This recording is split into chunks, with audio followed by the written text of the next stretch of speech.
Hey, what's up, everybody? This is King141, and welcome to the very beginning, the first part of on what my opinions and my thoughts are on what you'll need, what it takes to write a good story. Now, I've already started this series several months ago, maybe even a year at this point, on my old channel. But since we started this channel as a team, I haven't yet to really get back to this series, and I've been wanting to, but it's taken some time for me to get around to it, with things like the manga and other things that were a little more important at the time on this channel. So basically, what my idea was to do was to recreate the beginning of this series. Mainly the first two videos. The other ones are fine, but I'm gonna start off with the first video. I'm gonna start off with the very beginning, which is the very basics of how to write a good story. Now I'm gonna play the audio from the past. I'm gonna play the audio from the original video that I made, but I'm going to interject a few times and give even further advice on what I've said before. And so I hope you guys enjoy it, and without further ado, let's get going. What I wanted to do is get started with the basics of a story, pretty much for people who don't have any idea how to write a story at all. Just giving them basic ideas how to start off, just developing a good story. First thing you want to do is determine your audience. Your audience is who you're going to be writing to and who's going to be reading your story. So once you figure out who your story is aimed at, young adults, kids, anyone, it could be anyone. That's probably the biggest thing to realize at first, is what type of audience are you seeking out. It will really help you, figure out the content of your story. Okay, so I'm gonna stop it right there, and I'm also gonna say that it's very important, I think, to not only know your audience, but to also know what you want to do with this story. A lot of people do write for other people, so other people can enjoy their stories, which is good, which is the goal for most people. But I think personally that you should enjoy what you're writing in the first place, and this story that you're making should be something that you enjoy writing about. So what makes you happy or excited or really gets your imagination going when you start to think about it or write about it? I think this also leads into the particular kind of genre that your story might follow. It's all based on the story that you want to tell and what you want the world or your audience to see or hear. Second, I'll move on to starting with a basic idea. It's really basic. You can start off with just ideas like cars, animals, space, school, any really basic idea. Once you have your basic idea, it's time to expand on those basic ideas. If your basic idea was a car, think about car types. Different car types. There's many cars out there. If it was animals, think about a specific animal or specific animals. If you thought about space, you can think about astronauts, aliens, things going on in another galaxy. If it's a school name, anything, just expand on that basic idea that you have. Anything you can add on to that basic idea would be the next step. This is a time where you really want to let your imagination flow. I would definitely free write at this point. Just get any and every idea you can get out of your head out and down on some paper. This is probably going to require several times of your story being rewritten, and you're getting all these different ideas. No, I want it this way. No, how about this way? Don't erase any of what you feel like changing or you're not satisfied with. Keep it, start on a brand new piece of paper, and that way you'll come to a point where you feel like you got all your ideas out, and now you're reviewing.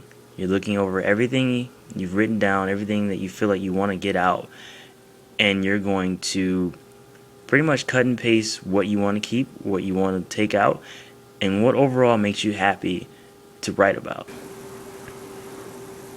Once you've expanded on the basic idea, you expand even further, and you expand to a main character or main characters.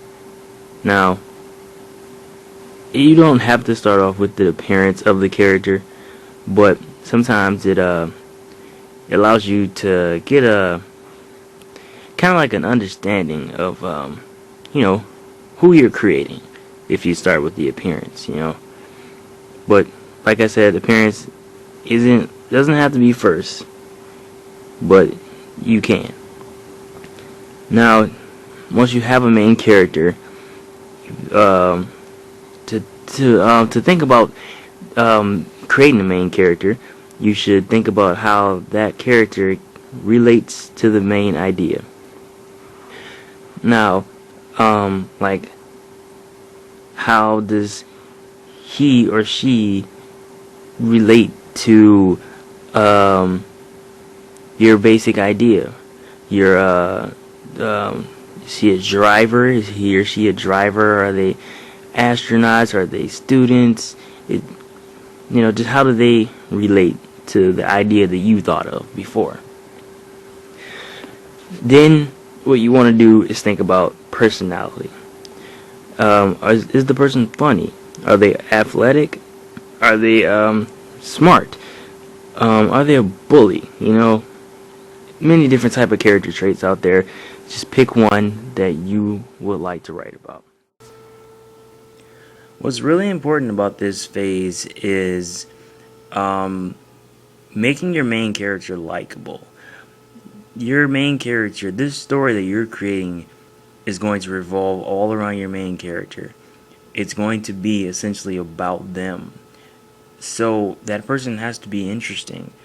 Everyone on Earth is an interesting person in some way, some form, or someone thinks, or everyone on Earth has someone who thinks that they're interesting in whatever way.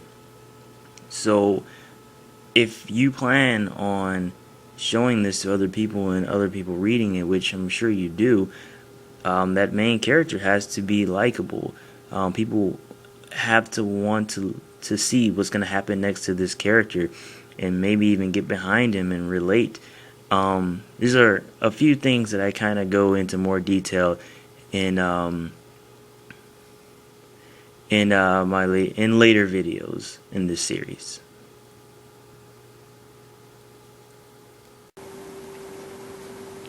Now, a main character can become even stronger and even more believable with the help of support characters. Now, support characters, in my opinion, are a necessity. It can be from one to an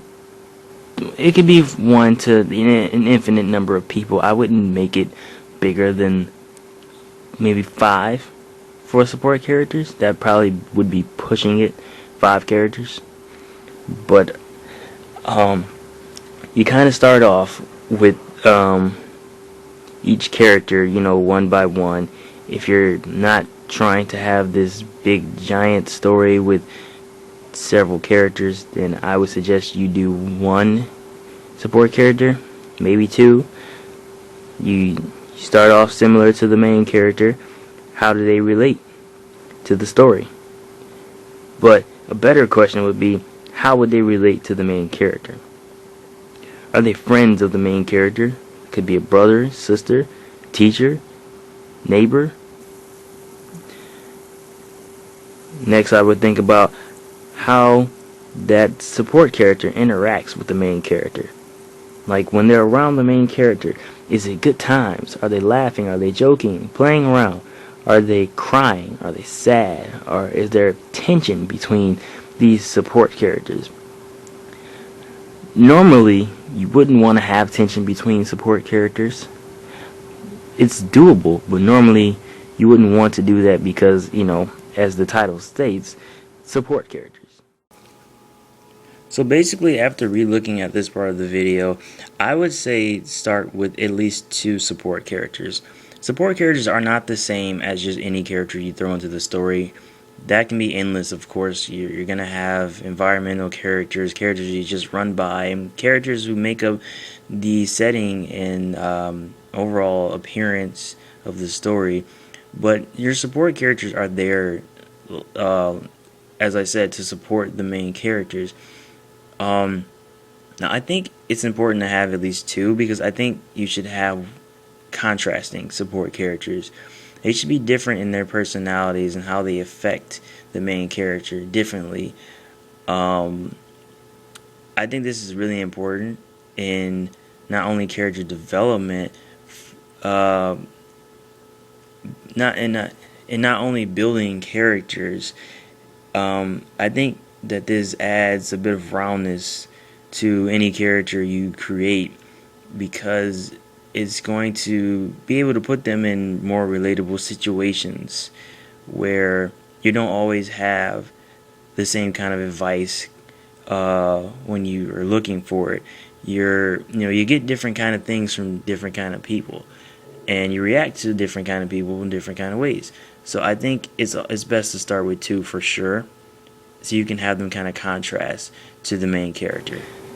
You would want them to support your main character and build that person up, as well as building themselves up at the same time.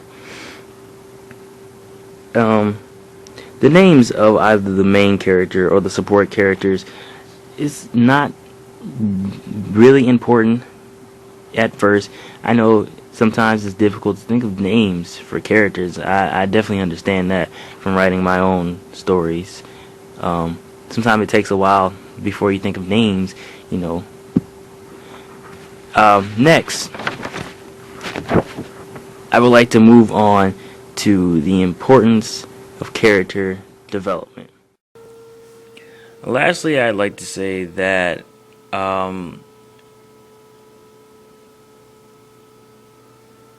support characters don't necessarily have to be the same all the time. Like, they don't have to simply just support and build up the main character. Of course, they'll evidently do that at some point in the story, but it's all about their relationships. And that's what support characters are, is their relationships with the main character and how those relationships transform and play out into the story. And eventually they are going to cause changes and different reactions within the main character, which gives pretty much supports the development of the main character. And just to touch on names, names aren't really important because it does take time to come up with names sometimes. But if you're gonna think of a name, it's always cool to have a name that has a meaning, and maybe it can mean something that relates to their personality. I always thought that was a cool thing with characters. So that's pretty much it. So that's it. So that's it, guys, and This isn't the step-by-step ultimate way of writing a good story, just my thoughts and opinions and advice on it. And I hope you guys enjoyed it, and I hope it was helpful. And there's a ton of more things I want to cover in this series. So stay tuned for those. And this has been How to Write a Good Story, the very basics. And next we'll be covering character development.